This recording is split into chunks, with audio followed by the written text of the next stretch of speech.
Good day, ladies and gentlemen. My name is Jason, and this is McGinn's Woodshop. Recently designed a cribbage board, and I thought I would show you guys a little bit of insight and answer any questions you may have. And this is McGinn's Woodshop. So basically what I'm going to be doing is I'm running a cribbage board right now. I will put that on while I get ready. I started a little bit early so that I could get a little bit of traction and maybe get a couple people on. There will be a live chat. I'll be answering questions. If you have any questions about the design work, I'll be sharing my desktop and showing the design using Vectric Aspire 8. And I've imported the G code into easel on my Inventables X-Carve. I just want to let everybody know my opinion might be a little biased with the X-Carve. They did give me that machine for free to evaluate a couple of years ago. I've been loving it ever since, and that's that. Just disclaimer. There you go. But I do love it, and it's paid itself off multiple times now. Even if I would have paid, paid for it, it's paid itself off in being able to produce things that I can then gain monetary value for, and that's that. So to get started, again, in the chat, there's a live chat going on. If you're watching this after the live event, please feel free to leave a comment. Any comments you have, if you have any questions or anything like that, ask them away. I will definitely get back to you. Sometimes it might not be right away, but it is as soon as I can. With that said, there's also a few caveats I've found in the design, bringing them into easel, attempting to share this design with the easel project community, and I was really hoping to do that. I've ran into a little bit of an issue, but I am going to show also a little bit of maybe that process, or I'll do that in another video. I don't know. It totally depends on you, the audience. I'm going to bring this in the direction where I'm going to bring it.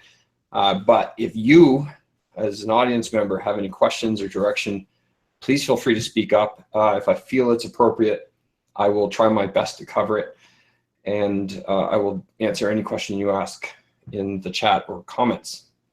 So with that said, I'm going to send you over. I'm going to show you here my machine cutting out the drill spots. Now, generally you do a pecking. I'm only going 1/4 inch, and so I didn't really feel like I needed to peck down. This clears it out good enough. This is a 1/8 inch upcut spiral bit that I'm using, and I'm using it on a DeWalt 611, DW611. With anybody with the X-Carve structured like that, with this router in place, I used to run this on high. Up in the speed settings, you have, like, on the actual router itself, you can turn it from 1 to 6, and I used to put it on like 4. One thing I found is that actually it burned through the what's the word? Where's my chat friends to help me out here? Anyway, the little connectors on the inside, you change them. They're just little, they're on a spring. But anyway, brushes, there we go, that's the word.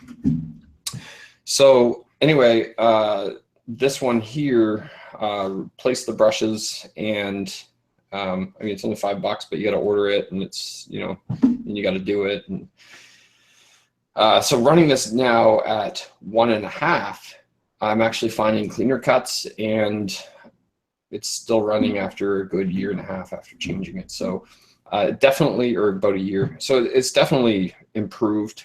I've also had a lot of improvements in the clamping styles and things, but I don't want to digress too much. Let's get right into this design. It is now 3 o'clock, which is the time I said I would go live. I thought I'd do a little 5-minute introduction there. And now here we go. So let's get started. I'm going to move back over to me as the presenter. Stop presenting. To me. We're going to present to me. Hey, everybody, it's me. So what I'm going to do here is I'm going to share my desktop. So to do that, let me just move my stuff over here. And actually, I'm going to leave the live chat up. And I'm going to leave easel up. I'm going to close that off. And let's go ahead and share my desktop. So let's do that first. Where's the button here? Here we go. Share screen to share. There you go. And let's move this over here.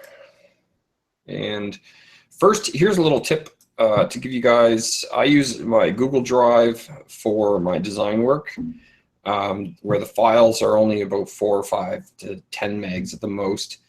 I find it a lot easier to keep everything directly on my Google Drive. So literally, if I'm editing this video or this this design, I'm going to open it directly off my Google Drive. And what happens there is, even if my hard drive blows up, I have copy here. It's instant backup. So why not? The only thing I find is an issue is saving. Right now, it probably won't do it, and it only does it sometimes. But if I were to, and I use Control-S to save, it's just faster. But if I do that through the design time, like so I'm just designing and do a little piece, I hit Control-S, save it. Sometimes I'll get like a little bit of an error,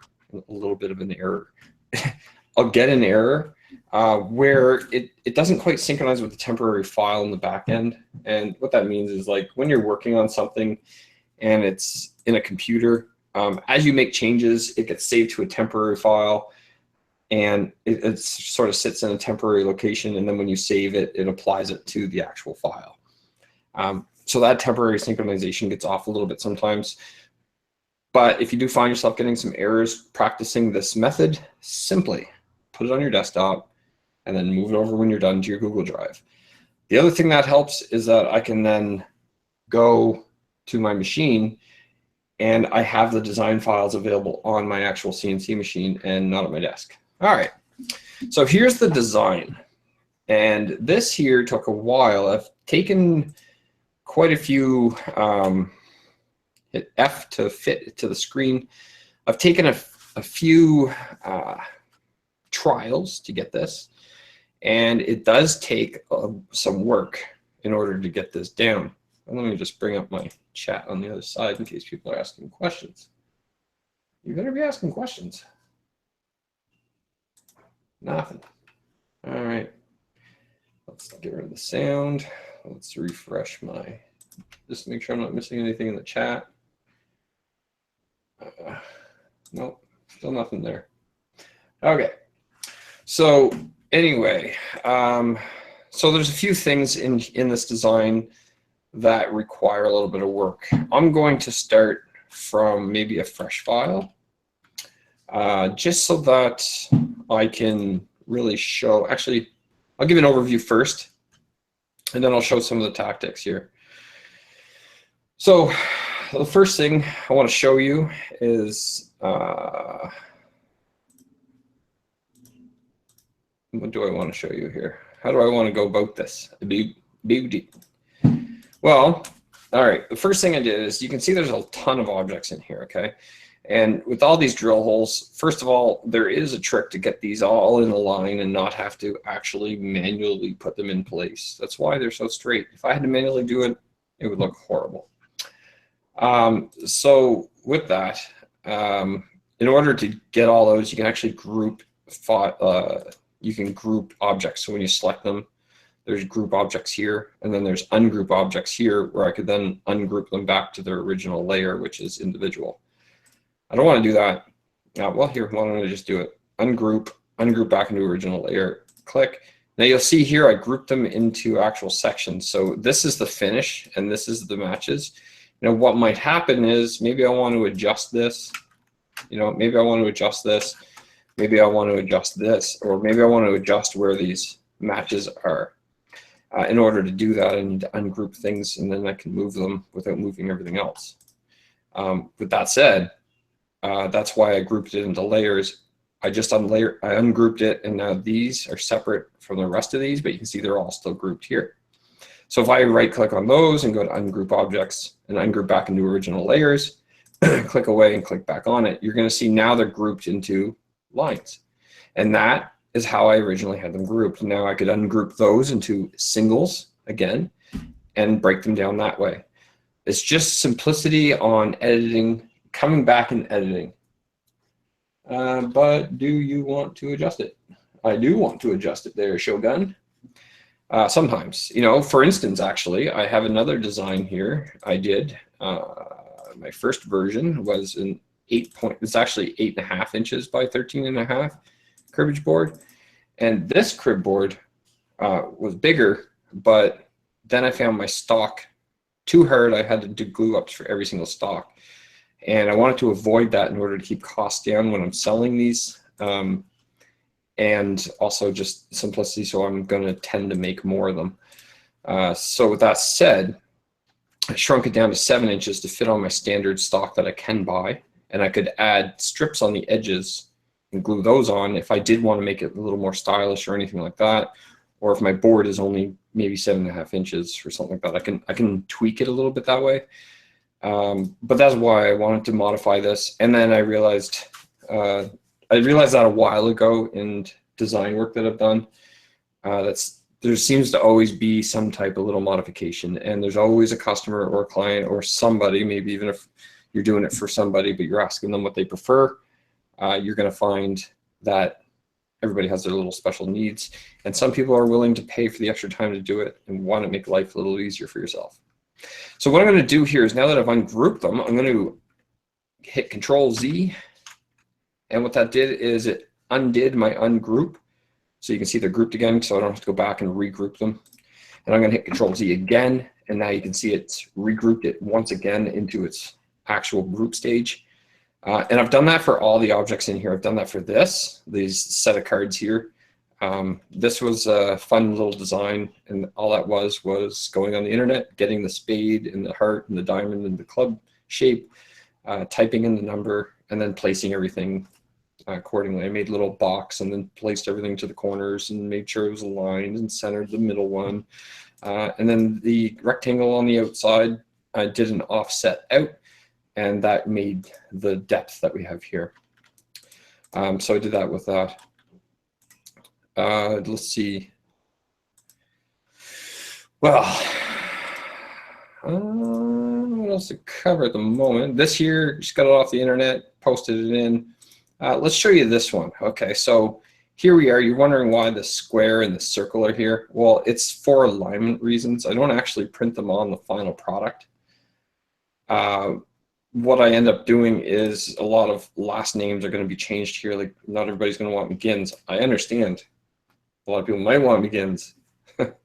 But no, generally people order them, offer the option to change this up for something that they prefer, or their last name, or what have you. In order to do that, you can see there I just ungrouped the two items. Then I select the name. I can go to my text tool and I can change it here. So we will go to the Shoguns, since we got Shogun Jimmy here. So we're going to go with the Shogun Jimmies, actually, just because it's fun. All right, nice to see you, Shogun. All right. So now we hit apply, and you'll see that now it's changed the text down to the bottom because it just resets the actual alignment of the text, because it's not the same text that was in there before, and it doesn't know how to, like, it just resets it to basic text. Now, here's the reason for the circle. Now I can hold shift down and click the circle. Now I get both of them selected here, and I can go to the circle, what's it called? It is called the Wrap Text Along Curve tool. Again, there's a little tip there. If you ever, you're hovering over, you want to sound smart when you're describing something to people, just hover over top of the tool and you can read the actual pop-up text there, and it sounds like you know everything about it. Anyway, you hit the button there, and we're gonna, this one here, all the settings from my previous are already in here. It saves them. So I'm just gonna bring you through the settings. Scale text to fill curve. Okay, so that's just when I hit the button, it's gonna fill to the curve to 36% at this point. The way I got that number is just simply by going big, going small, going between, going a little smaller, a little bigger, and finding that spot where I like the text. In fact, this text where it's longer, I might need to change it. Also, we got below the curve that I want to keep, and I want to center it on the actual circle. And we're going to align it to the curve so that it curves with it. So we're going to apply, and you can see here it's got a nice, it's applied nicely, and it looks nice. So I think I might actually just leave it like that.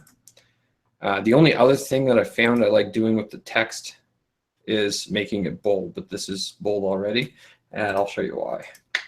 It's a little thinner, and I find it engraves better when it's bold. So we're going to go ahead and keep that bold, and we're going to hold Shift, click the circle again. We're going to choose our Wrap Text Along Curve tool, click it, and we're going to apply our settings we just applied. We'll close that up, and now we can see we got the Shogun jimmies and our little tree, and now we're modified and ready to go. With that said, let's go ahead and right click over here in the toolpaths that we've generated before. We're going to recalculate them all. Oh, and it didn't take the engraving. That's cool. Let's just go ahead and uncheck it all, open up the engraving, and oh, okay. You might be asking why I didn't take that engraving. You know, if I had the setting before and it didn't. The reason, I'm going to close that. So you see this time here when I check this, you don't see it toolpaths touching Shogun jimmies or the tree. So what we're going to do is we're going to actually, the reason, sorry, it's doing that is because these were grouped before. So what we're going to do is we're going to regroup these. Okay. And now we're going to come back in and we're going to reselect it and calculate. And that's just going to recalculate, rebuild everything. We're going to reset our preview, and then we're going to preview all toolpaths. And now we have our Shogun jimmies custom crib board ready to go. Just like that. The other thing I could do, sometimes I do on the designs, F to fit, is what I would do is actually take this outer circle here and make another matching circle with it and expand it out a little bit so that we can and just make a little groove, and then I follow that groove with my bandsaw instead of cutting it out. It's just find that a lot faster. All right, let's go back and take a look at our process here, what's going on with the cut. So we're going to stop presenting me. We're going to present the actual drills, and you can see here now we are good way through getting these drill holes done. This here is a piece of walnut that it's cutting on. I might have to back that camera up a little bit. That's not a big deal. What a big deal is, though, is my dog wants in. So just give me 2 seconds of it. Let her in here. Come on in. Let's go. Good girl.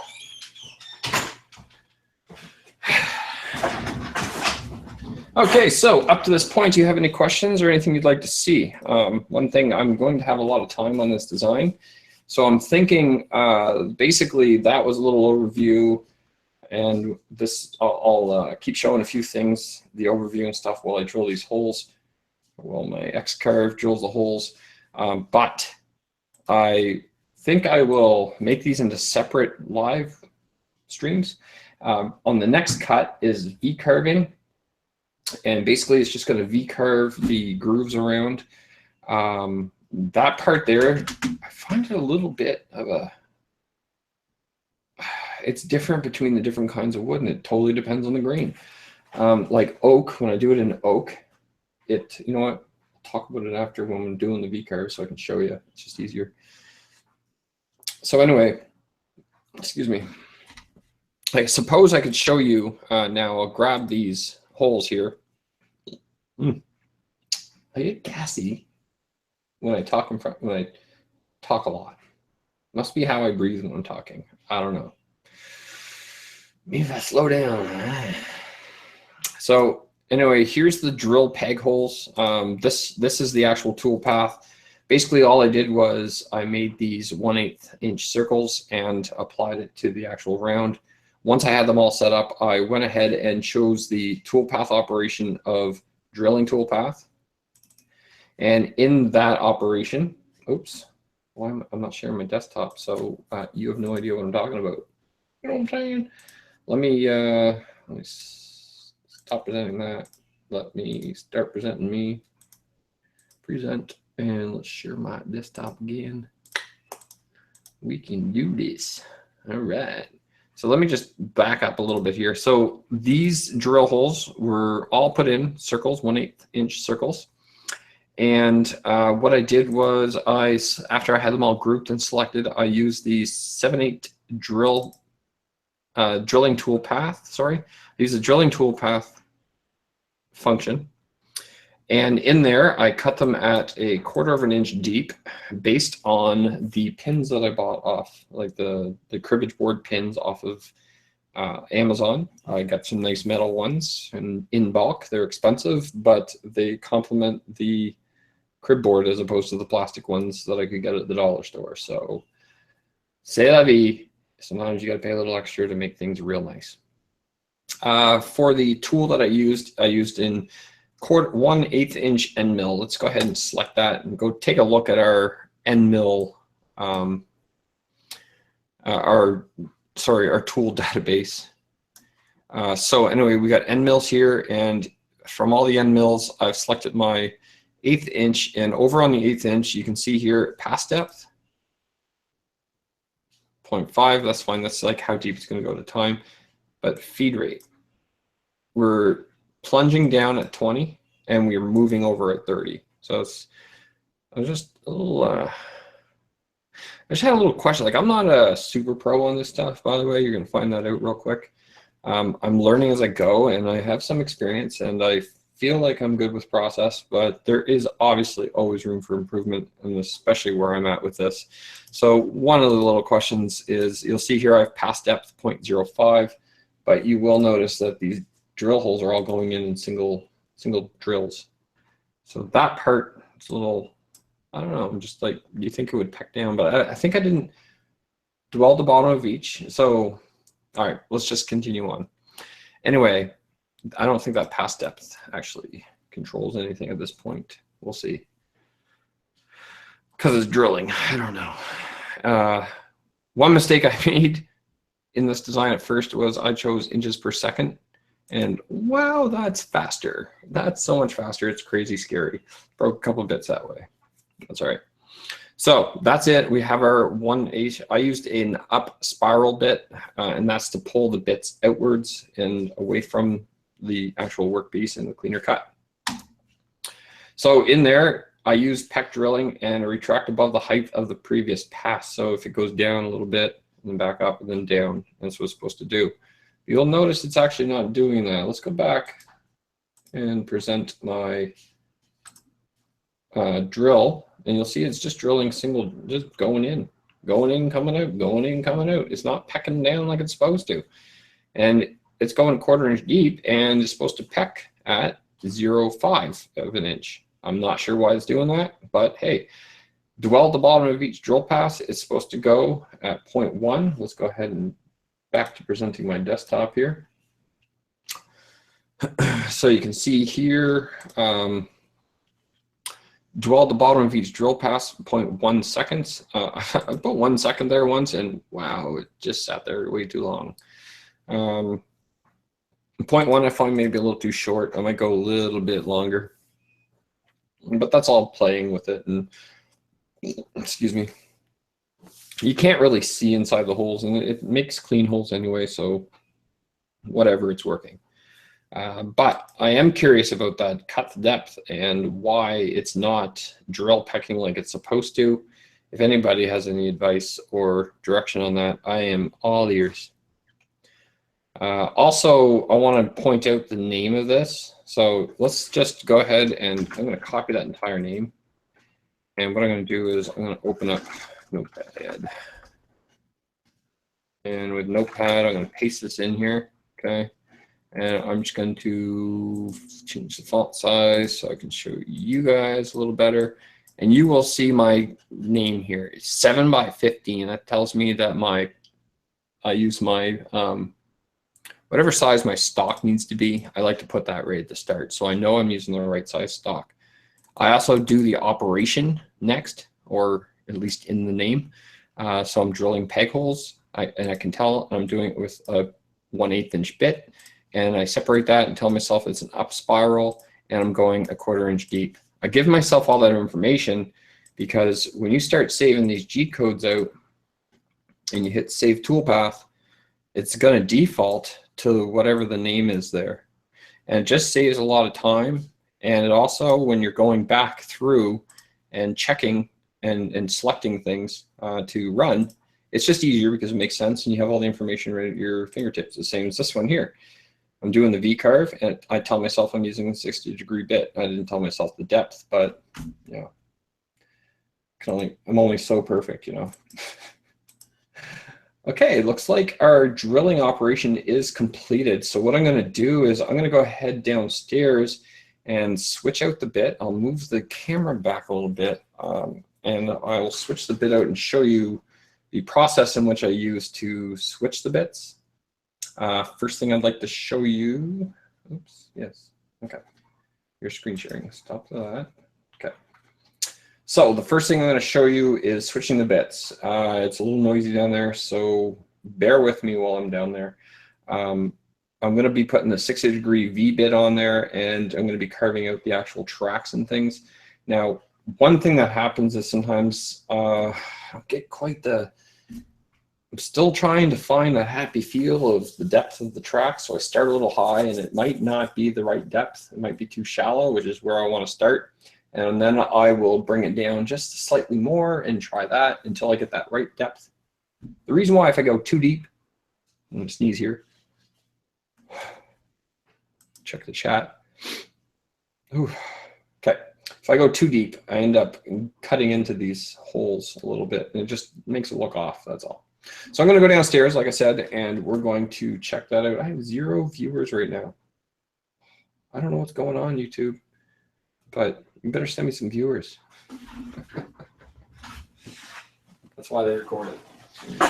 Okay, so let's go ahead and go downstairs. Is this one presenting here? It is. Okay, so let's go downstairs. There, I'll be right back.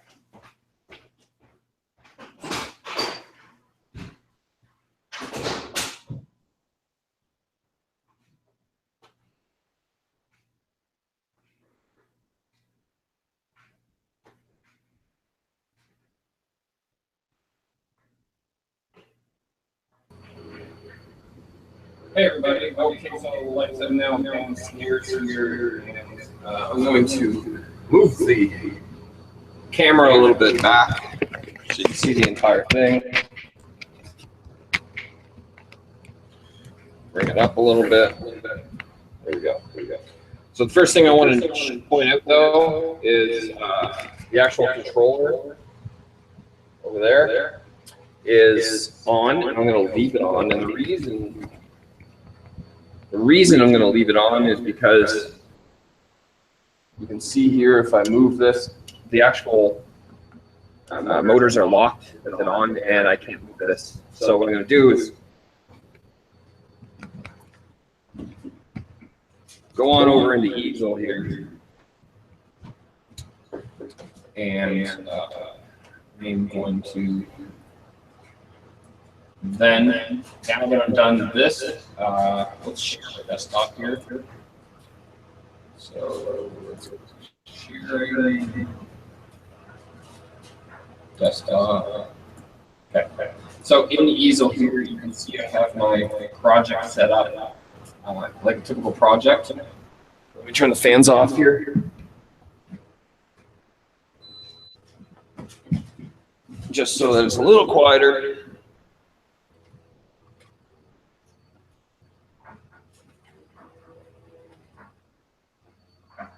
Okay. So now we what we're looking at is easel here. I made a project, and easel has a neat feature where you can make work pieces. So I use the work pieces to use various bits. With it locked in place, I can then go to my traps work piece, which I've already filed, import G-code. So that's how I get them in here. You'll notice I don't have any of the other options. When you import G-code, it's locked in. Unfortunately, that restricts me from sharing it, but I'm actually working on a version to share to the Venomous project page. So with that said, anyway, let's go into the, now that we have the right one selected, let's go into the carve button. And instead here, I only want these controls. So what I'm going to do is hit up, and you can hear the machine go up. What I'll do is I'll stop sharing.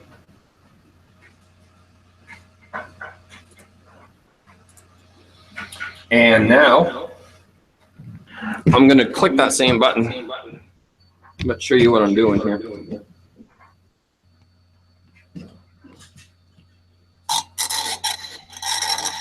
Good. So go back in the easel here. I'm going Z up. The Z axis is the only one I want to hit. If I go left, right, up, left, right, my Y or my X axis, well, I'm going to put off my 0 point more. And nobody wants to do that because your whole project goes off. So basically, I'm coming in here and I hold on to the button here. You got to be careful. Like I'm pretty sure if I push hard enough, I could move this, but I've never really had too much of an issue. So just get that locked in. Just pop that a little. Let's be the time that I actually screw it up. Doing it live. Why not? Okay, so we're just gonna see a double lock here. So I'm just gonna turn it back, and then I'm gonna push the button in. Turn this one more time. There, now it's loose enough where I can use my fingers. And I'm going to pull the bit out. You can see here I use the. So let me just turn this. You can see. Okay, so there is my 1/8 inch up spiral bit. You can see how it spirals up as it turns. That there, it works great, as you can see. It makes real nice, clean holes in your workpieces. So I'm going to put that. Let me just show you here what I got going on.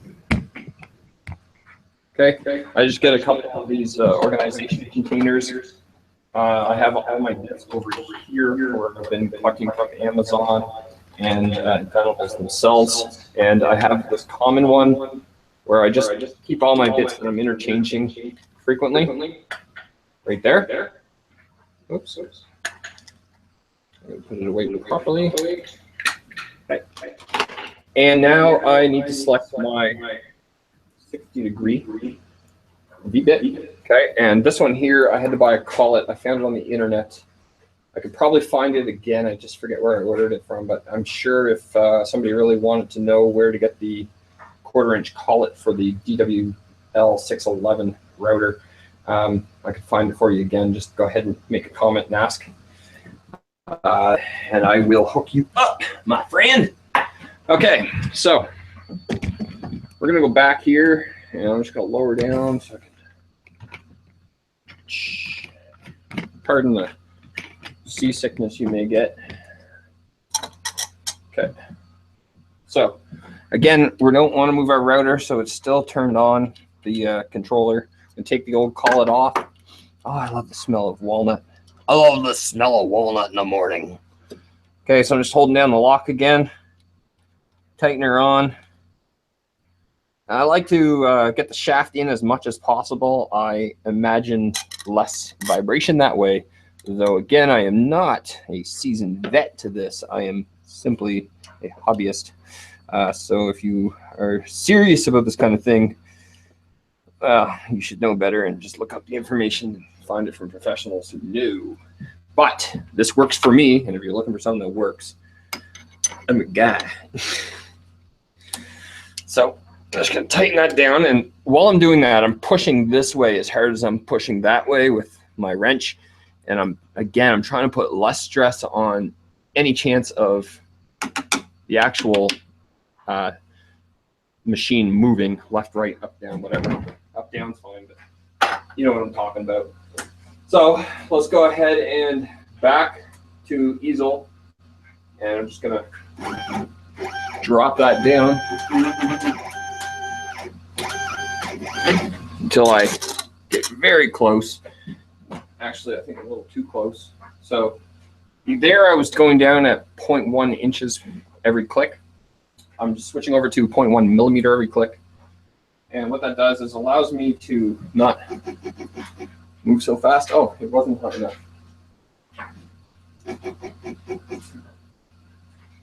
Okay. So I have this little piece of paper here, and it's just allows me to check the depth here. Okay. And that looks good. Just get a nice close look. I like to go right there. Let's try that. I'm going to try that first. Let's see if I can bring that up close for you.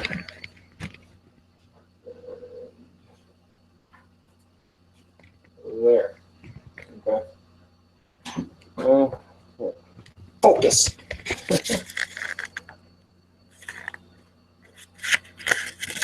Focus on my fingers. There we go. Anyway, so the tip, I don't know if you can see it, but the tip is just touching the surface.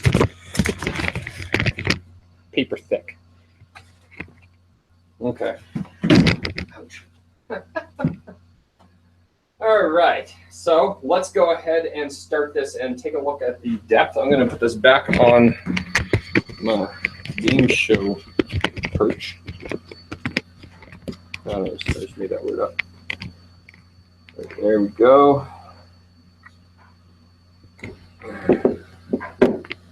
Just gonna up, and then we're gonna. All right, so I'll get this running anyway, and then we're gonna take a look. And this I might end up stopping it. We're just gonna see here. So I'm gonna raise the bit, turn the spindle on.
Okay, so here I'm happy with that depth right off the bat.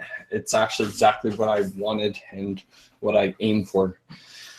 Sometimes, maybe it's just because I'm not paying attention, it ends up being a little bit deeper than I want it, and it spills over into those dots, into the holes. So I'm gonna let you watch this for a minute here. I'm gonna run to the bathroom, and well, we're live, so enjoy.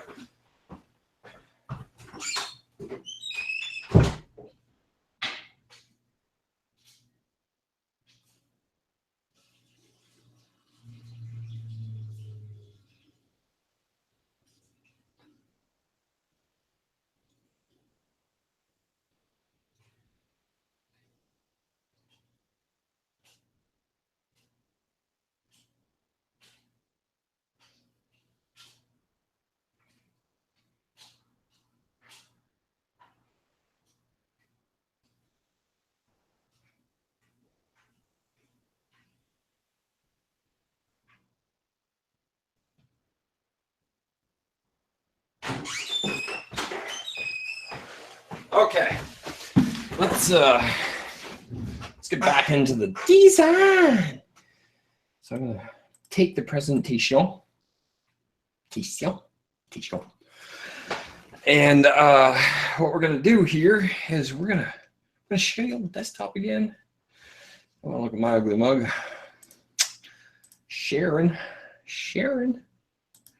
dear Sharon. Hey, look, see, Shogun Jimmy, the only guy chatting with me. Where's all my friends? All right. Jay, talk like that is why you have no friends. So we are on the engravings of the V-Carve cut. So let's go ahead and hop into her. Here's the design again. Now we're on this outside, and I did the same thing and grouped them and selected them this way. So we're able to just put them together. One thing I'd like to show you actually is how do we know how long these are going to be? When you're in Aspire, there's this option here called the Summary of All Toolpaths, including Estimate Times button. And when we click it, it gives me an estimated amount of time on how long those cuts are going to take. So our first one, drilling peg holes, was 20 minutes. These tracks are going to take 7 minutes and 20 seconds or 18 seconds, like whatever. And the details will take a good 40 minutes. So what I think I'll do is do the details in a separate file, or in a separate live stream. And oops, I'm gonna have to go down, and my machine's getting a little close there. Is it? Okay, I have to watch it, that's all. Okay, so there's a little tip that you can use these Google Hangouts to watch your machine from another room or another place, really. I like to do that and then go to the shop and I watch it. I have a computer in the shop that I just watch it from. Okay, so in this case here, we are doing our tracks, okay? And in order to do that, again, just real quick, I'll show you here. We've got our 60-degree half-inch V-bit, and it's running 0.04 inches deep. I have the machine running on, oh, I didn't even use a V-Carve toolpath. I used a simple profile toolpath, and I wanted to run it directly on the lines, even though it would have done that with a V-Carve. Really, in this instance, not much difference when running it like this. Mostly what that avoids is when the program tries to fill in between the lines when you have two lines together. Anyway, I would have to show that at another point, but either way, in this case here, I'm following along the lines with my V-bit, and I'm running 0.04 inches deep on the actual line. I can here optionally do a last pass, and that would basically, sometimes you can do that for better quality. I don't really find I need it as long as you run the V-bit slow enough. And I prefer to run it a little slower and avoid burning and wearing out the bit faster, blah, blah, continuous reasons why it's better. Again, the name 7x15 tracks V-Carve 60 degree. I could possibly add 0.04 inch deep, you know. I'm not going to right now. Once I have everything set, I don't like to change them, just because, you know, I don't want, if I hit calculate and I change something else and then I go to run it, it worked the first time I ran, but it didn't work that time, and I might have clicked something wrong. Anyway, so with that said, we're going to be cutting out all these lines here, and then we will be putting it together. So why don't, I wonder, right, if I should show the details. Let me see if there's any questions. No more questions. No more questions. Maybe I show a few things in easel. One thing I like is you can do a replay, or you can play. Excuse me. You can actually play the tool paths that are going to run, so you can look at it. You can set it to 1x speed, and you can actually see how fast it's going to go. So with G-code, you can't make modifications, but now you can check to see what it's actually going to do. So that's great. And you can see this little hop here represents it came up, over, down, and then drew a path. Okay. So anyway, so if you just want to see the order in which it's going to do things, there you go. Oops. Uh-oh. There we go. Ah, I lost it. Here we go. Okay, so we'll pause that. We don't need that. Let's see. There's not much of a V-carving that I can show you about this one. I'm not really sure where to go with this one. Maybe we could just sit and actually, I'm gonna go get my, is that done already? Oh, the V-carving is done. So let's stop presenting. Let's present with this one. That was quick. Good, because I was running out of material. What? How long have I been doing this anyway? Where am I? Where am I? I have a viewer. Hi, viewer. I better check and see if you're chatting with me. Fun, a different program. Yes. Jimmy, what do you use for a program? Just curious. 45 minutes. Thanks, buddy. I wonder if I should cut that. You know what? I'll just leave this entire cut live, and then I will edit it later, maybe, and build it into an actual build how-to video. X-Carve Pro. Yeah, I gotta check that program out. Though I think Vectric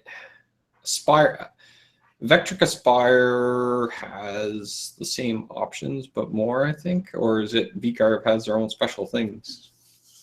I don't know. But really cool programs, and they work well. Desktop. Okay, I'm gonna run downstairs and get the next cut set up. So still just letting this run. Oops, am I sharing? Am I presenting on the other screen? You can see I don't know what I'm doing. Make you feel any better?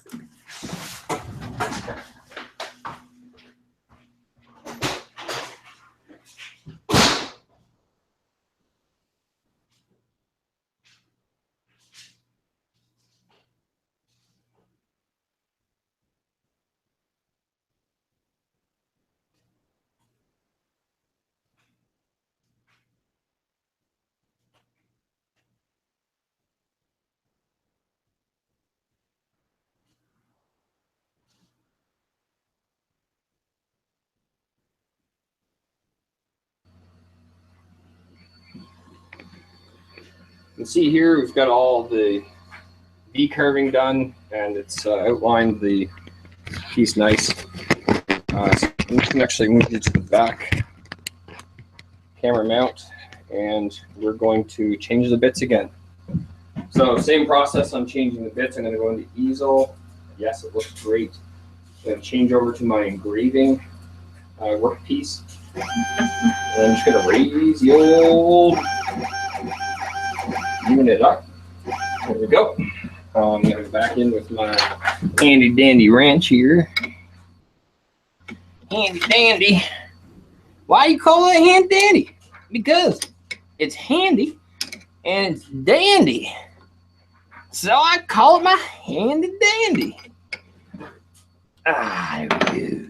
So we're going to take this entire collet off, and we're going to switch collets again. Not a big deal. Whoop-a-doo, whoop-a-doo. And let's find a little bit. Just a little bit. So this here is, oops, let's bring this up so I can see what make sure I'm showing you the right thing. So this here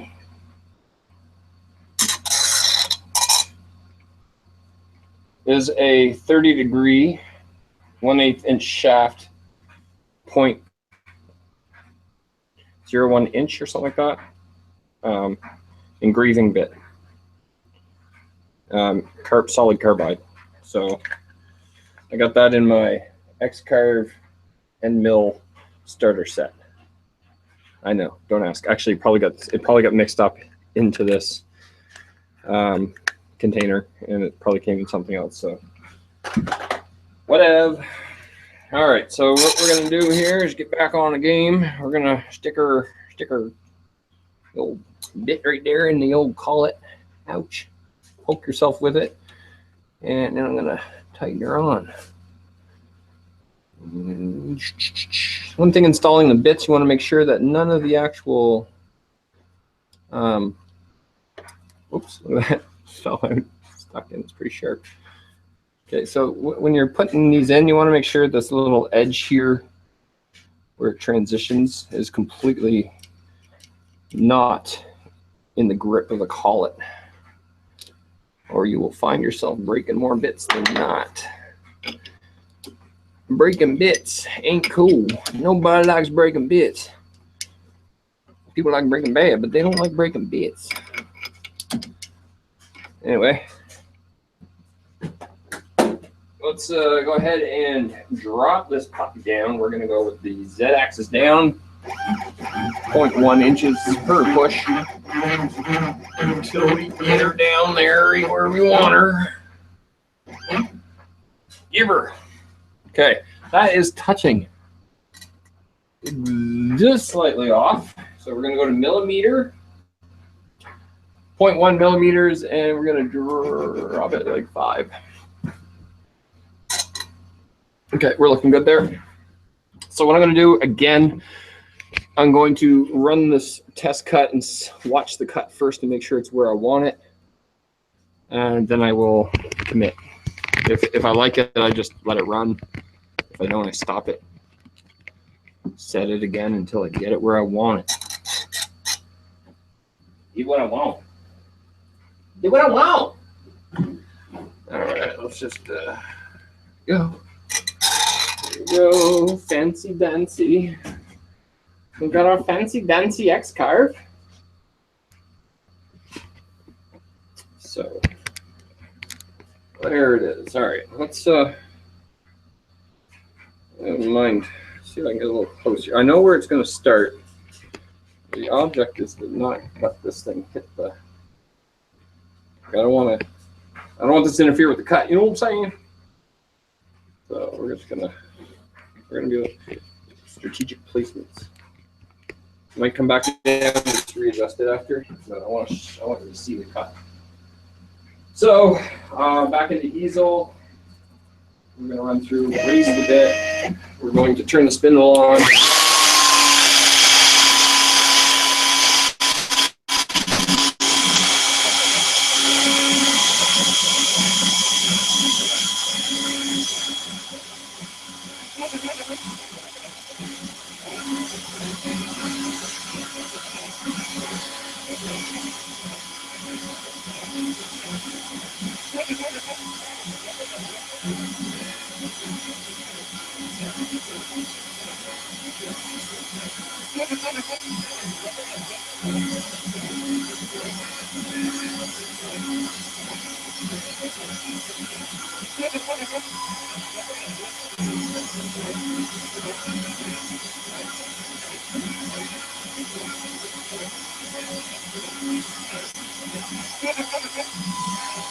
Real quick, I don't know if you can hear me. But check out the feed rate override. New option in easel. You see a new option in easel here, feed rate override.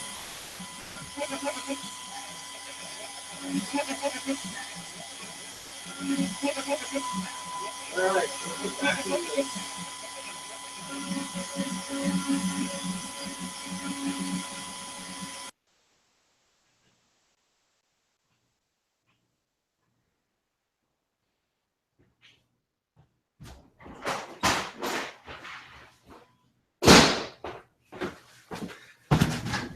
So I don't know if you saw that,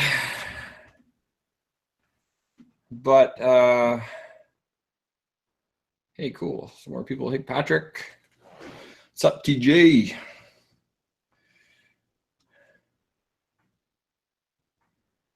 Okay, so basically, I was showing you down there. I don't know if you could hear me, but in easel, there's now an option. It's a speed rate override. I've never seen that before, so it must be a new feature. And basically, when I ran my G code, it's now asking me. It says feed rate 100%, and I can lower that. So that's really cool. That's a good option. If it's going a little fast, maybe for the type of wood that it is.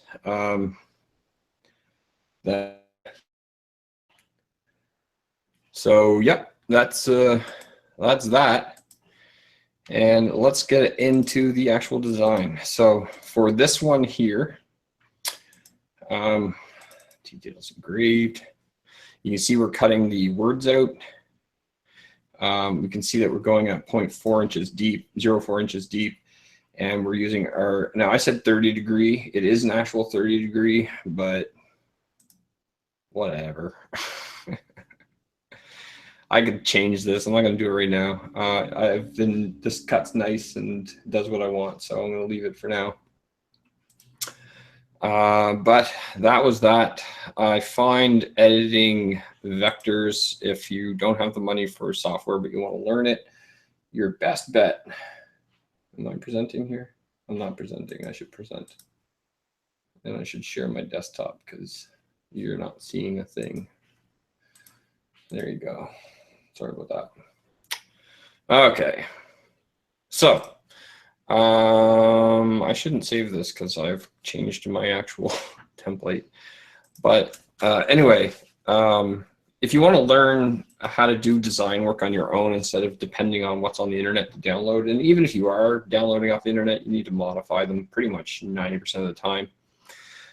Your best bet is to learn vector editing, and that is free with a program called Inkscape.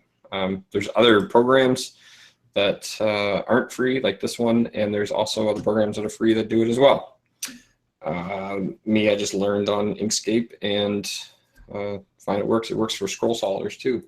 So even if you don't have a CNC, maybe you plan on getting one eventually, you go ahead and start learning your vector software right away, because that's the key. That's the key to your designs. Unless you're doing like 3D art, then again, you're still going to need to do the vectors to set up your 3D. So it all comes down to the vectors. With that said, I think here where I have 40 minutes, I'm going to start from scratch on a new file. So we're going to close this off. We're not going to save any changes. And Team Scroll Saw, yes sir, Team Scroll Saw.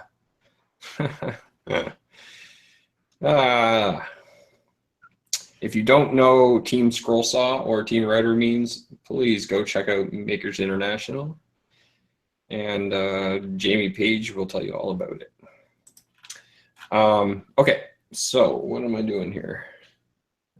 God, nobody knows what I'm doing. I don't even know what I'm doing. So let's get out of here. Let's go back into our 715 design. Let's make a copy of this. Here's a little trick. If you take a file and you hold down your right mouse button and drag with it and let go, it will give you a context menu. And in this option, you can then choose what to do with it. So if you want to copy a file in the exact space, you know, if you click and drag with your left mouse button, it's going to see the bold one, it's going to move. But in this case here, it gave me the option I could choose copy, which then copies it. F2 allows me to rename, and I'm going to come in here and I'm just going to call this one new crib board, new crib board, new crib board, circle crib, circle crib, oops, crib. Okay, but this one here isn't going to be 7 by 15 because it's a circle. So the diameter of the circle, let's make it 8 inches, 10 inches. Let's go with, I'm just looking at a ruler here, 10 inches. Circles are difficult. They have to be so big, you know. It's going to be like 10-inch circle. What do we got going? Is it? I don't think it's going to carve all those things in. I think I'm going to have to tweak my I'm just going to go back here. See that, TJ? I'm just going to check because my actual engraving. Okay, no. See, I'm looking over at the engraving going on here. Let's present that. Well, first I'll show you here. So you see here, it starts here, comes up, does skunk, does the letter detail, the card details. I'm just comparing to the screen here. And then the words start, and then it starts doing the design. So I think we're on par. So I'm just gonna, now that I've looked at this design, I'm just gonna show you what I mean. So here on the X-Carve, you can see it cutting out the details in this area up here. I need like a little pointer program or something. But anyway, the area in the top right-hand corner, is that a bug getting on my thing? It just did the engravings. It is a little bug crawling across, or it's vibrating something across. Anyway, so it did the word here, and then it did the little, no, that's a bug. That's a bug in the top center-ish. There's a little black spot. on the very edge. He's been walking around. I'm gonna go say hi to him, but anyway, actually I should, because I'm gonna go downstairs and move this so that you can watch this actual engraving of the detail. And this is where the real time comes in, because I want to take my time with this. Again, it makes the detail better, makes the quality better on the outcome. So let's go ahead and stop talking. I'm going to leave this on, showing you guys the actual curve while I go adjust. Right back.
So again, the focus is out, but whatever. Like seriously, I gotta get that focus in.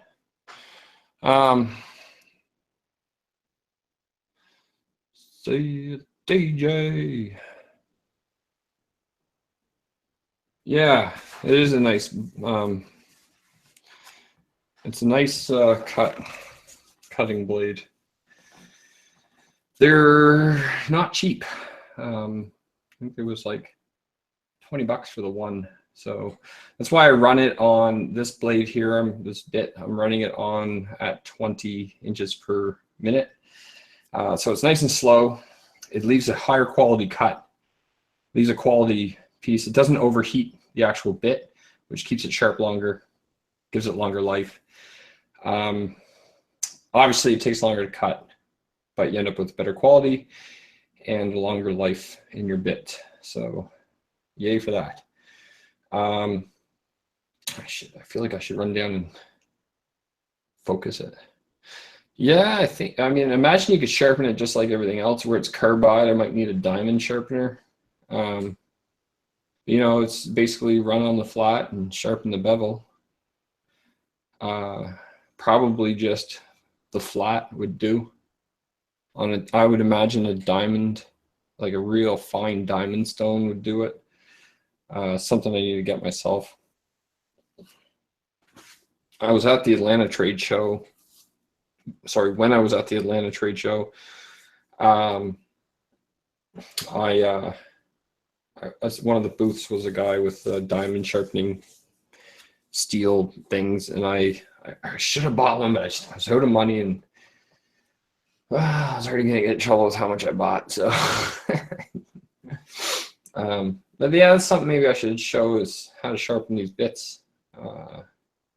And retemper them too, because some of them, when you run them too hot, you know, they get that blue streaking in it, like metal when you cook it. So I would imagine that changes the temper. And yeah, that was a great time. It was a great time. Too many parties. I wanted to. I really wanted to be involved with everything, and I missed what I didn't go to, and I'm happy what I went to. So, you know, wish you could do everything all at once and spend all your time with everybody, but can't do it. It was a really good time. So, I'd like to point out that was Tool Masters Association sponsored me for that to go and experience it, and I'm glad they did, because now I got a taste, and I'll definitely be back. So. If you don't know about Tool Masters Association, you're watching this, you should go check it out at izzyswan.com and click the Tool Masters Association link, It's a great place where monthly they're giving away stuff. They've got discounts from companies. If you buy tools, you can save enough money. It's only $6 a month, and okay, not like that. It's a great time. He's constantly building up things, so it's a treat to be involved with, and a great community of people.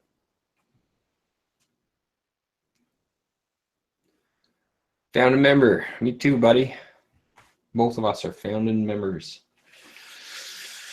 I'm a little hungry. I don't know what else to talk about. Oh yeah, I was gonna show the design from scratch. This is right. So let's I don't know, what do we want to do here? I guess Jimmy, you got the floor. So do you want to watch this tinker along, or you want me to show you how I design a crib board? It's up to you, I'll say.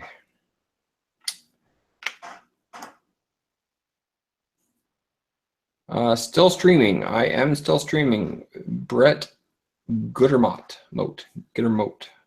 Hey man. Let's see here. Go to channel. Just if any of my 2 viewers are wondering, you can click on the triple dots to the right of anybody's name and choose go to channel and check out the person's channel. Obviously they're logged into YouTube watching this chatting, so that's how you do that. And I've discovered quite a bunch of good channels that way.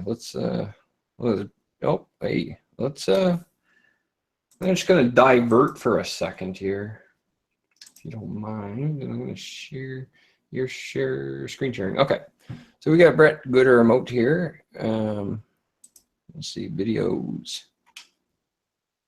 Okay, I don't think he's made any videos yet. Uploads.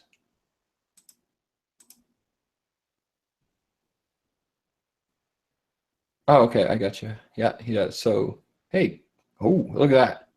Cribbage board build. Okay, that is awesomely convenient. Let's subscribe first, because everybody needs to subscribe. And cribbage board build. Let's check this out. I apologize. I'm not going to watch it right now. I'll watch it later. But I am interested in just checking out how it all goes together here. A quick little overview. There's the final product. There we go. Cool. I have to watch that later. It looks interesting. I've been thinking about building a box to fit my crib board in as part of it, and everything in the box. So cool. Check out Brett Goodermot. I hope I'm saying that right. Goodermot. Let's see. Oh yeah, no problem, buddy. No problems at all. So let's I digress is the word, I believe. Here we are on our tree being cut out. I gotta say the walnut's cutting real nice. And with that said, I'm going to make a crib board. Oops, let's see. I get this happen sometimes too. It fails to open it. And I think what happens is when I right-click, drag, and copy, if I don't allow, you see I'm connecting my Google Drive is directly, so it has to synchronize to Google, my online cloud drive first. And if I don't allow that little blue icon, see now it's a green check mark. If I don't allow that to finish and then I rename it before then, I always get that corruption error. So let's go to template 1, and we're going to call this circle crib. Circle crib. And I'm actually going to cut, which is Control X, and I'm going to back out, and I'm going to new folder, circle crib. That's how I keep everything organized. It's, you know, you get moving into things real deep here, and you can lose track of where things are. So I'm just waiting for this. I want to wait for it to see the green check again. I like to take my time with these files. I'm going to put it in here. Where at the copy, it checked right away, so we're good to go there. So I'm not sure the size yet. I'm going to see what happens. You might ask why I copied my original file. And the reason is simply because I want to keep all my design aspects. Let's zoom way out. Hit the up arrow key and just move it. It moves faster if you zoom out. That's why I'm doing that. So we're gonna uncheck the tool paths, and now there we are. We're starting with a slate, clean slate. Let's make this, let's go with, I'd like to go with 8 inches if I could. Let's go 8.5, 8.5 by 8.5. And yeah. Okay, so what I'm gonna do then is, first we're gonna make a nice circle, and we're gonna make this circle diameter of 8.5. We're then going to center it with the centering tool here. Oops, I gotta select it to center it. Okay, so now you can see it's centered right into the box. Now let's do it this way. I'll go close. We're going to make another circle. We're going to make this circle 0.125 inches, which is 1/8, and we're going to apply. Oops, we're not going to apply. We're going to click, and then we're going to 0.125. We're going to correct my fat finger error and hit apply. Now you can see I got a 1/8 inch hole here. Perfect. Okay, so again, I like to zoom out. It just makes things move faster on the screen. And then scroll my mouse wheel in. And I'm going to pop that in place. Now, in order to find where I want to put these things, I like to make myself some guidelines. So I'm going to go with the offset inwards here. And I'm going to select the new one, and I'm going to, it doesn't matter. Okay, so I'm going in, let's go in 1/4 inch and see where that puts us. Looks about right. I like to leave a little bit of an edge. This is going to be the outer edge of the tracks. So then with that, I'm going to go, I want to go in 0.125 inches. So I'm going to offset inwards that. And now I know where to put my first circle, right here. And what I'm going to do is I'm going to select the circle, and I'm going to select the second circle holding shift. And I can use my alignment tool. Oh, it's not going to align to that, you silly, silly person.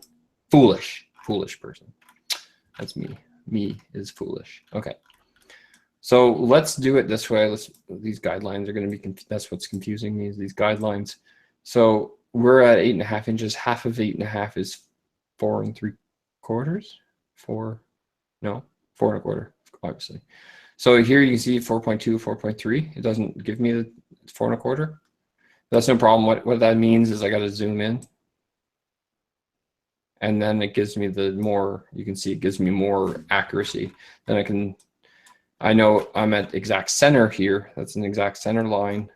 So I'm going to take this guy and click it to move. And it kind of just locks in place, and that's when you know it's centered, and it's centered on that. And now I can take this line and inset another 1/8. It might not be enough, actually. I should have went 2. 2? 1/8, 2/4. How do I want to do that? 1/8, because if I copy this, CV, Control C, Control V, and you can see here, if I go center, it's going to overlap the edges of this circle. So 1/8 is not enough in. We're going to offset it in 1/4. That might be too much. It's too far. So let's try 2. Select, offset in. Let's that might. I just don't think I like it. Oh wait, I'm missing some chat stuff here. Sorry guys. It's an epoxy putty. Oh. Yeah, Shogun. Milliput would be cool. What I like to do though is I use dollar store acrylic paints, and let me show you my actual finished design. Yeah, Average Joe's really killed the Milliput. Kill it, I mean, like, did really well with it, and it's shown a lot what you can do with it. Let me Let me stop sharing my desktop. Stop screen sharing. There. Hi. Okay, so I'm gonna go grab my crib board. I've got one completed.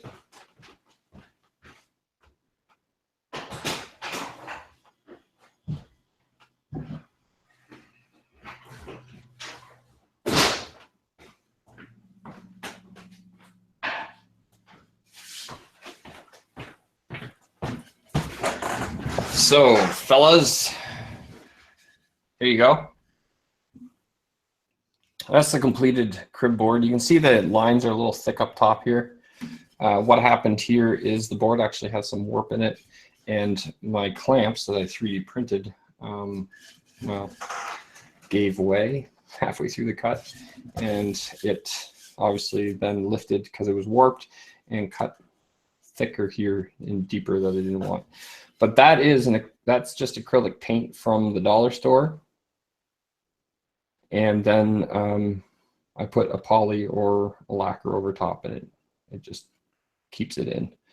That was brown, green, obviously, and I like the color abilities. So anyway, leaves a little. It's nice, unless of course your cut gets screwed up. So that's that. And this is just maple. It's been glued together. Okay. You know what I think that was? I think that was a headboard I took out of the garbage. No, yes it was. Okay, let's see. I've been sanding. Oh, dye would. You must have to sand deep. Sometimes things like oak. It'll get into oak is very porous, and so it will bleed in, actually kind of like what you see there. Oak will do that, even if it's a nice cut. So what I will do is, before I paint it, I will take a can of spray lacquer and put one coat spray lacquer, then paint it. Let it dry completely, obviously. Paint it, and then sand it down. What that does is it stops the paint from soaking into the pores, and it's really visible when you sand it off. I like imperfections too, but not when I do something like this. I don't like it like that. I just if the whole thing was like this, that's sharp. That looks cool. I like that sharp look, and I just don't like that fat, gross look that it didn't separate these too good because it went too deep, and just I still like it, just not as much. So I like it. This difference here, see, that one's starting to get deep. It's not too bad. It's a little messy, and that I don't mind. It's just when it's really horribly not the same. I don't know, just throws it off. But you don't see it anyway because I love this tree. I love the tree. Love the tree. So anyway, enough of that. Oh, you're very welcome, Brett. More the merrier in the community, I say. If you're not on the I Like to Make Stuff group with Bob Claggett, I recommend that. And I also recommend checking out Toolmaster Association if you haven't yet. Let's see. I stole the tree, though. I didn't design that tree. I wish I did. That tree is on a lot of things. I've seen it on quite a few things. So, yeah. What was I doing? I was working. I was going to show how to do the design. This is awesome. Okay, I was in the middle of this. Okay, so I'm showing how to put the holes in. You can do the rest. But for the holes, I'm not going to go through the whole thing, but I am going to show you how the basic idea, get you started. So I'm going to go ahead and share my desktop again, and then I'm going to move my chat over so that I don't miss out on the chat, because that's probably my favorite part of this whole thing. Okay, so here we are. You can see I inset quarter inch here is a little much. So what I'm going to do is inset 1, 5, 1, 7, 1, 8, 1, 7, 5 maybe from there. Still too far. So I'm going to hit Control Z, Control Z.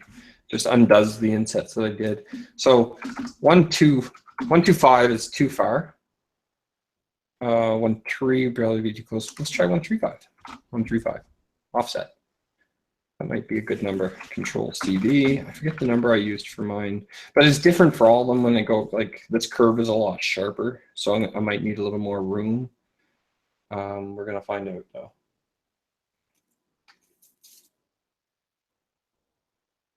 Toolmasters is awesome. It really is. It's even if you're not into the challenges like Shogun there, like I haven't done a challenge yet, I'll be honest. I'm trying to. I've just been too busy, but there's discounts on everything. He's got companies coming in to provide discounts for products, and it's just there's a lot of free courses. That's another thing I get a lot out of. Anyway, I digress. I keep getting off the beaten path. I haven't made one of those yet. A crib board, yeah, I gotta make one. I'm gonna make a crib board. I love the classes. Okay, so I'm digressing here, so I'm just gonna try and, so here we go. I'm gonna, the center square here, you can see the center square. So I can line it up to this line. There's all sorts of ways to do this.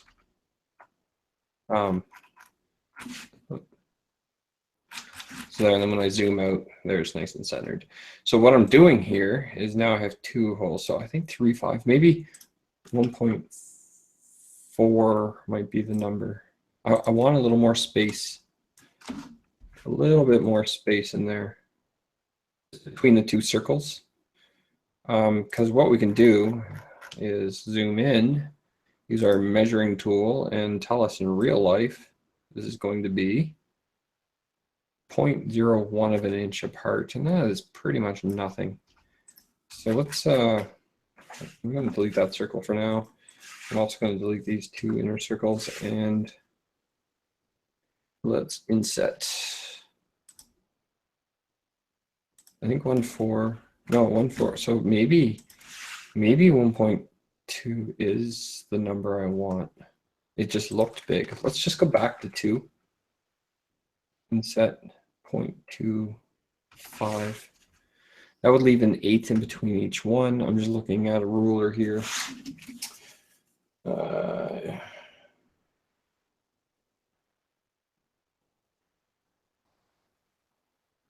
That's American center lines. Okay, so that's a 1/8. 1/8. I'm just looking at a piece of tape measure here. It's a little, maybe an 1/8 is too much of a distance between them. Let's go with, all right, 0.2. And then I'm going to Control C, Control V, and I'm going to bring that straight down. And then I'm going to click the circle. Oh, look at that. Not bad, Jay. Not bad. Not bad at all.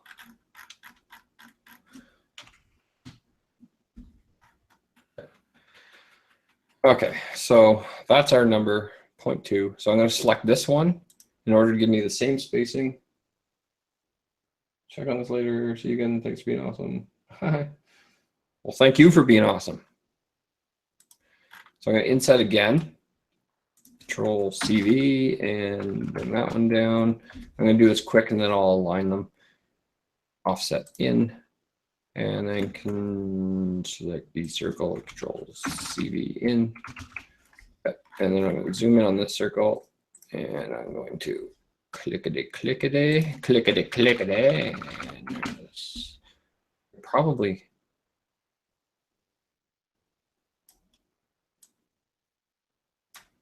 there. Just trying to drag, like when you drag and drop, you can feel like a little lock-in kind of thing. So you can do it either way. 6 or half a dozen. She don't matter. There we go. So that's locked in. All right. So now we got those. Let's go ahead and get rid of these lines because we don't need them anymore. Pluck. We're going to grab these 4 guys and we're going to Control G, which groups them. I could have right-clicked and chose Group Objects, but instead I use my shortcuts. I'm going to grab this unit right here, this circle, and we're going to back up and show you what's going to happen here. So I'm going to go ahead and take this copy object along vector. So I'm going to copy that object, and I'm going to choose number of copies, 151. I know there's 121 holes, but by the time I take the ones out that I need in between, you see there, it's I wonder, I'm having a thought. You see, when I did it, let me show you what it does first. Okay, so I'm going to copy them all the way around. I don't want that to happen. I want it, oh, so it's centered on it. Okay, so I'm going to undo. See how it's centered the circles? So I'm going to take this and I'm going to inset inwards 0.25, no, 0.5 inches, no, 0.4 inches, right? Because it has to be 0.4 something. I'm trying to get it in center here. I want it to line up to the center piece. So actually what I'll do is Control C. I'll go to my measuring tool. I'm going to measure from this point to this center point here. And I'm looking at 4.25-ish. 4.25, yeah. So I'm going to go ahead again. I'm going to select this one here. I'm going to inwards 0.425. Click. Now it's center. Close.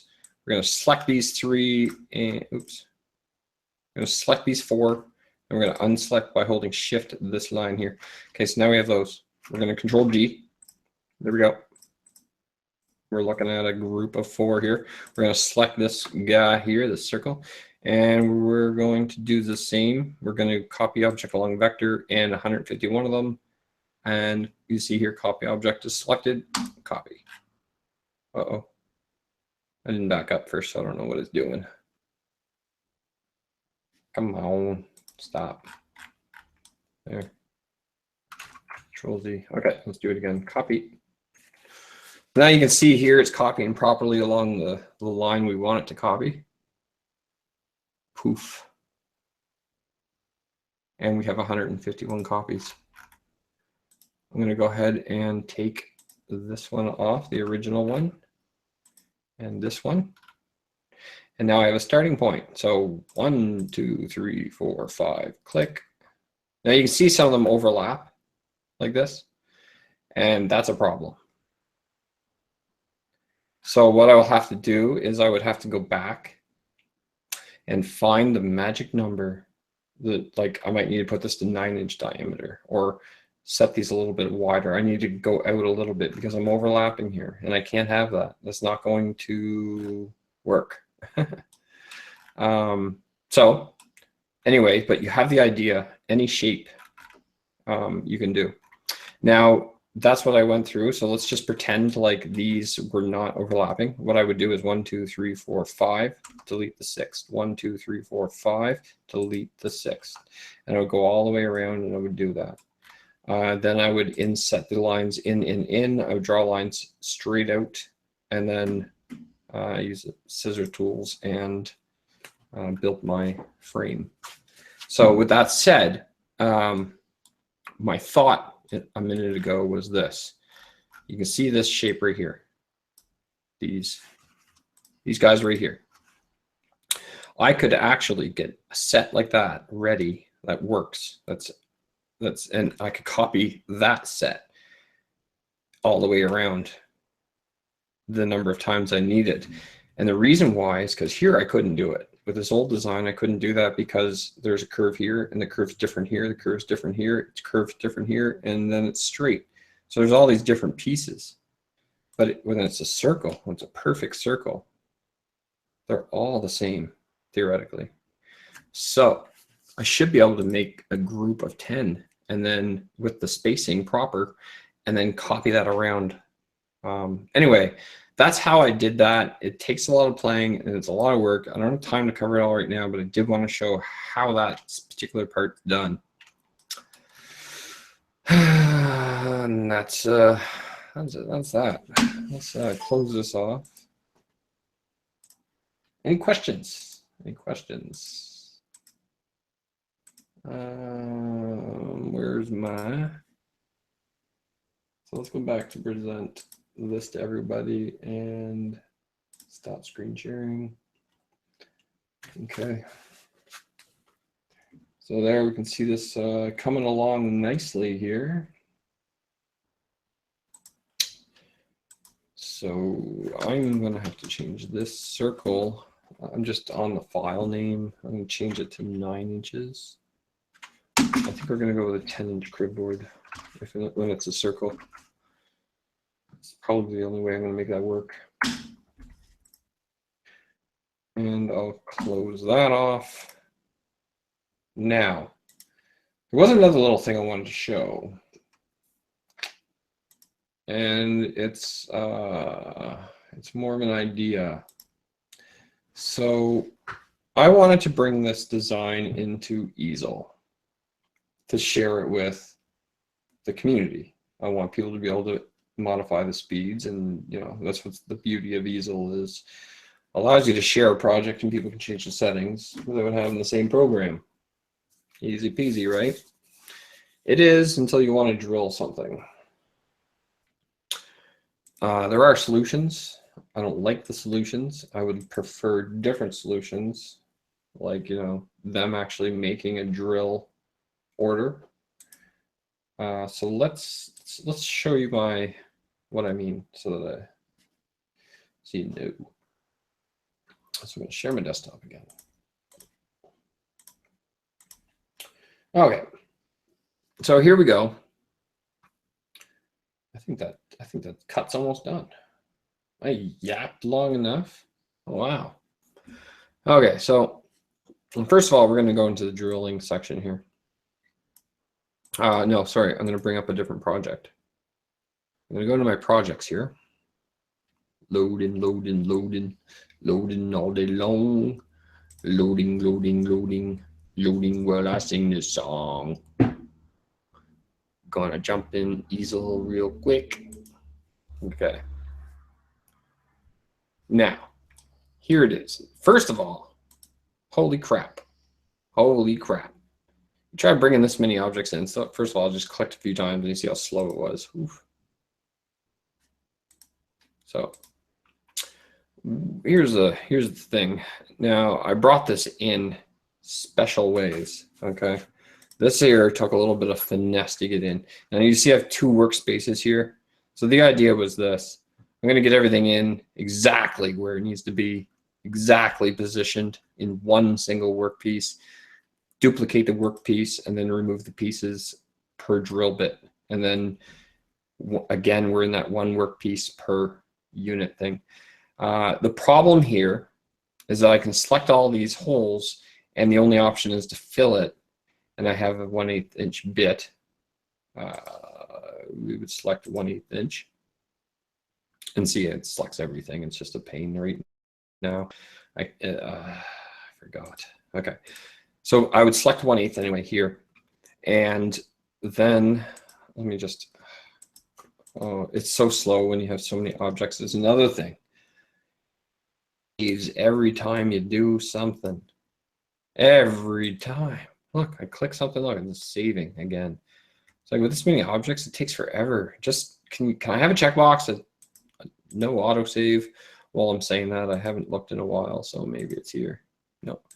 So anyway, I digress. But let's just say we want to do these. I would have made this whole thing. I've got it all set up. And it was a pain. I had to import SVG. And then I had to, first I brought in all the holes so I could select them all, and then file, combine them all. Where was the option? Edit. There's an option anyway, somewhere. Combine. Let's just, let's select them. Edit. There it is. Okay, so when you have something selected, there was a combine button anyway, but because I have them combined, that's probably why I can't. So anyway, I could combine them. So I did, and then I imported the next one, and then I lined it up, the next SVG file, because in this case, I want everybody to have full control. Let me move this over so I can see what you're saying in there. All right, what's up? Hey, Chris, what's up, man? What's going on? Just boring everybody with my design talk. Well, by everybody, I mean Shogun Jimmy. So yeah, that's the thing here. I got a little problem with this because now I want to use a 1/8 bit. If I set the bit to 1/8 and it tries to fill that, what easel is going to do is it's actually going to, let me zoom in a little bit, it's actually going to come in and clear it like it does. It'll clear down a circle. That makes the circle wider than 1/8, and I don't want that. So what I would have to do is use a smaller bit to clear that out to 1/8. Now, that's fine. It's a solution, but man, that adds a lot of time, especially when you have 124 holes. No, 121 holes plus down here.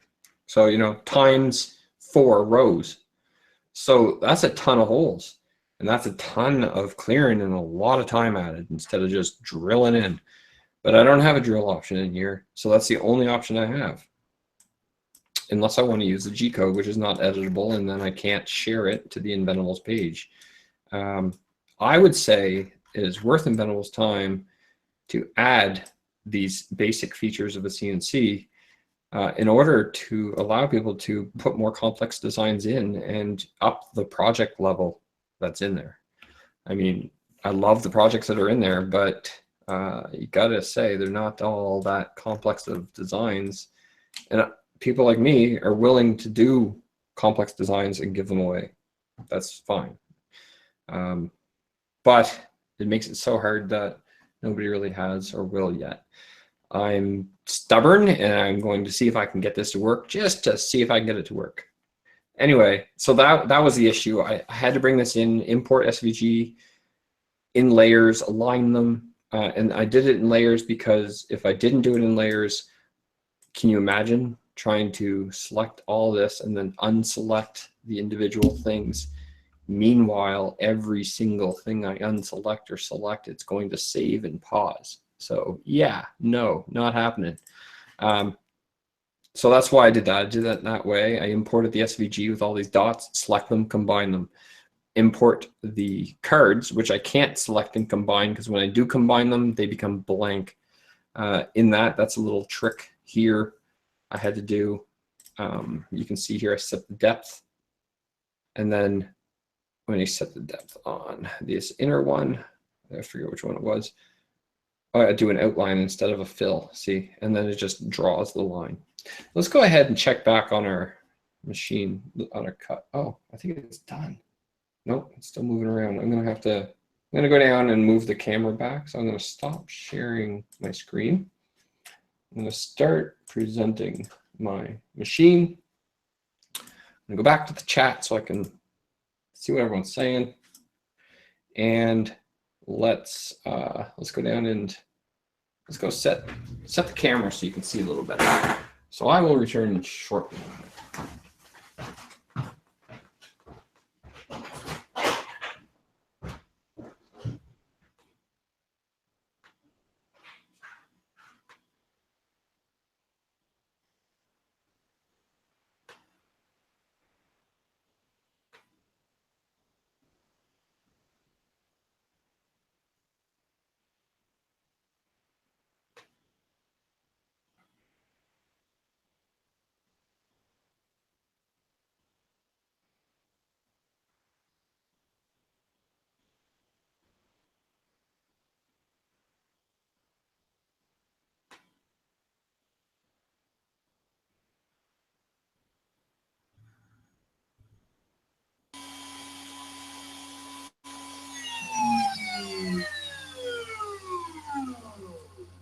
Okay, well, there she is, all done in all her glory.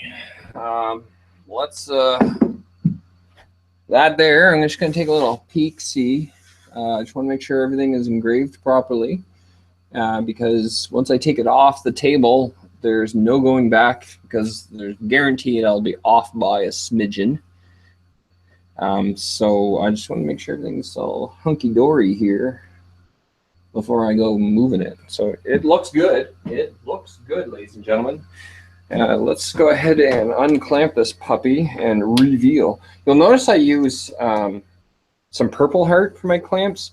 Very strong wood and flexible. And it looks pretty. I like flexible and I like pretty, so there it is.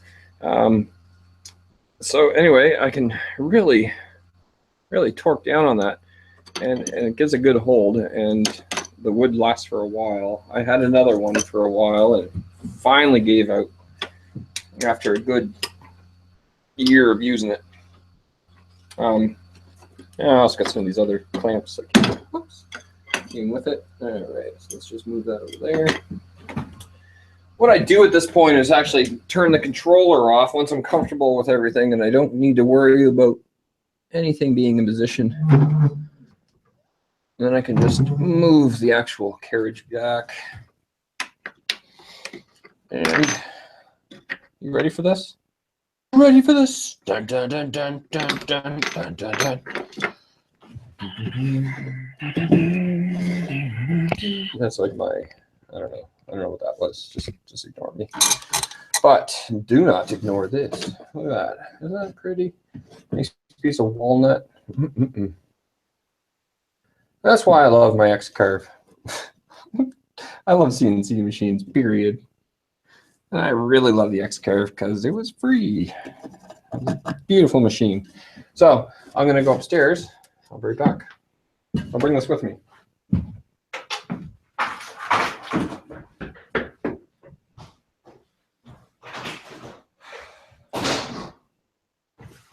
All right. Let's take back presentation. Present to everybody. Zippy zappy. Hey. Okay. So here it is. We get a little bit better of a look of it. Right off the X-Carve, you'll see the engraving. Oops. A little bit of debris in there. Honestly, just touching it pulls it out. Best way to pull it out, though, is my Duresta ice pick. I mean, what does it not do?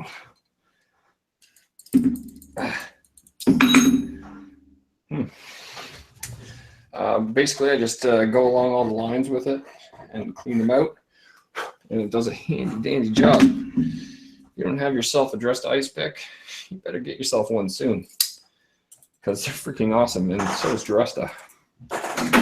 All right, well, I think that's all for now. I will do a build video on these showing, a 5-minute view of it. Listen to chat and yap so much, but yeah. Thanks everybody for all 3 people. Oh no, 1 person left. Really, Shogun. Thanks, buddy. At least I wasn't doing this alone. Brett, Chris, good to see you guys out here. Chris from Make the First Cut, part of Makers International, I was talking about earlier. Check out that podcast. It's a lot of fun. And of course, Chris is a great guy, so check out his channel too. Chris Cute, Make the First Cut. Shogun Jimmy, great channel. Check out his stuff if you're watching this. And again, if you have any questions, comments, concerns, queries, inquiries, want to just write random letters, go ahead and put them in the comments below and I will get back to you. I'm not sure how I will answer to random letters, but I will do my best. Thanks, subscribe, like, all that jazz. Unless you don't like it, don't want to see me, then I wouldn't subscribe, because then you'll have to see me. All right. Ciao. Oh, Chris is still here. It says I only have 1 viewer. Sorry, Chris. So Shogun must have left. I don't know. Anyway, I'm out. McGinn out.